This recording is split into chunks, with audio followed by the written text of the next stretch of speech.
Pessoal, tudo bem? Então, identificação humana de uma forma EAD. Tá? No começo pode ser um pouquinho estranho, mas a gente vai tentar reproduzir aquilo que a gente vê na sala de aula. As aulas vão ser curtinhas, a gente vai no máximo aí 10, 15 minutos cada uma. E ao final de cada explicação que a gente vai tendo, eu vou passar uma tarefinha para vocês e essas tarefas vão sendo pontuadas depois lá no sistema, meio ponto, um ponto e assim por diante. E vai ser somado na nota da P1. Tá? A nossa parte, já que está entrando, é questão de medicina legal, identificação humana. Depois eu vou repetir isso em sala de aula, a gente faz uma revisãozinha bem bacana, presencial. Tá? Mas esse material que eu estou disponibilizando para vocês aqui no ambiente do EAD é o mesmo material que eu já disponibilizei para vocês na minha página lá do CIA, que vocês têm. Então vocês têm esse mesmo slide, vocês têm lá o material do Word também. Tá? A explicação que eu vou fazer aqui é uma explicação bem simples, porque a gente tem limitação de tempo de baixar o arquivo também. Tá?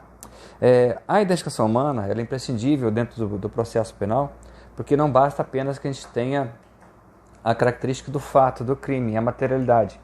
É necessário que a gente tenha também aí a identificação da autoria. Com as novas tecnologias, a gente pode dividir a identificação humana de uma forma bastante substancial, porque existem várias maneiras de você identificar as pessoas, não apenas aquelas que a gente já está habituado, que são o reconhecimento facial, fotografia, impressão digital e DNA. Existem outras maneiras que são possíveis, porque o bandido muitas vezes não nos facilita. Então ele não vai sorrir para a câmera, ele não vai deixar o dedo dele lá no vidro do ambiente e tal. Então a gente tem que acabar buscando alternativas extras para tentar dirimir essa característica. Visando isso, a gente dividiu para vocês, para que vocês possam entender como que a gente pode buscar a identificação de alguém no espaço. Tá? Analisando aqui a criminalística sobre o vivo. O vivo, gente, somente quem faz a perícia em vivo é o médico legista. É competência do médico. Tá? O perito criminal ele não pode fazer perícia em vivo de qualquer maneira. A gente faz aqui uma parceria com o legista e ele tem que determinar a idade, porque a idade é imprescindível no fato, porque muitas vezes a pessoa mente a idade, ele finge ter uma idade, é interessante para ele que ele seja maior ou menor, dependendo da situação. Tá?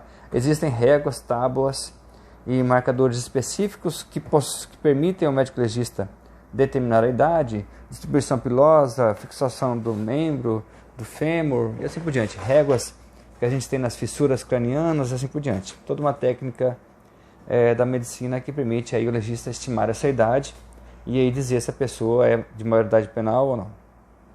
Doença, deficiência mental também é imprescindível, porque daí a gente já entra na questão da inimputabilidade ou imputabilidade. Isso aí muda todo o processo ao final, porque se o cara for considerado imputável no momento do crime, é um procedimento. Se for considerado inimputável, é outro procedimento. Né? A loucura também. Doença venérea, no caso de estupro, se teve, se não teve, se era doente, se não tem.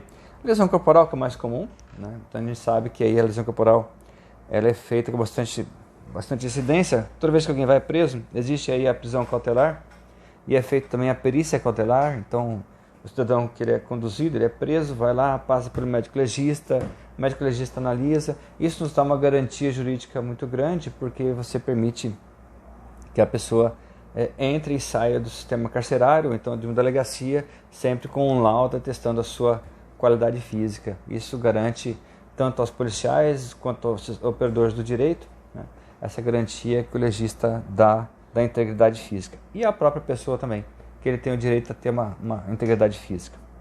Personalidade psicopática, que depois a gente vai ter uma matéria específica sobre isso, né, porque o psicopata ele não é doente mental. O psicopata ele não está inserido aí dentro do artigo 26, tá? Ele tem culpabilidade, entende-se que sim. O psicopata vai para o tribunal do júri, porque ele quer o resultado, ele almeja esse resultado.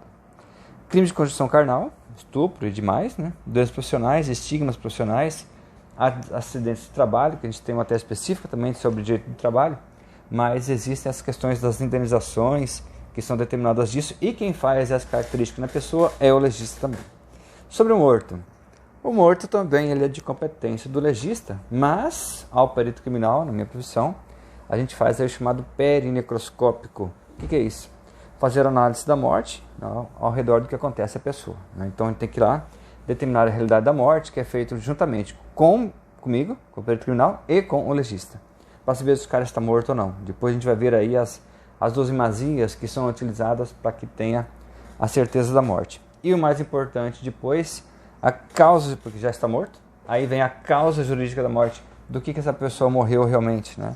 Se foi um homicídio, se foi um suicídio, se foi um acidente.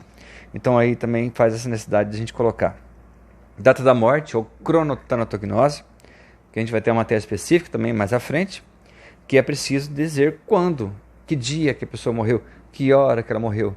E existem várias técnicas na tanatologia que a gente consegue determinar quando houve essa morte, quando que ela se precisou. A lesão intravítrea post-mortem também existe uma diferença óbvia, tá? Porque o morto não sangra, falando em palavras mais simples. Então existe a produção de feridas em vida e em morte, elas são bastante diferentes entre si. Isso tem uma repercussão muito grande. Um cadáver que ele foi agredido já morto, um cadáver, então aí um crime possível, ou então um vilipêndio de cadáver? Não. Essa lesão aqui foi dada em vida, então tem produção de crostocera hematínica, existe uma série de fatores que são analisados também. E aí o legista também participa juntamente com o perito de laboratório, exame toxicológico, fluidos, vísceras, projéteis, exumações e assim por diante, né? E aí as coisas, que daí é exclusivo do perito criminal, que a gente acaba fazendo de objetos, roupas, panos, instrumentos, tudo, tá? Tudo que foi relacionado a um crime, aí a gente tem que acabar trabalhando também para dar uma resposta ao fato criminoso que está sendo investigado, tá?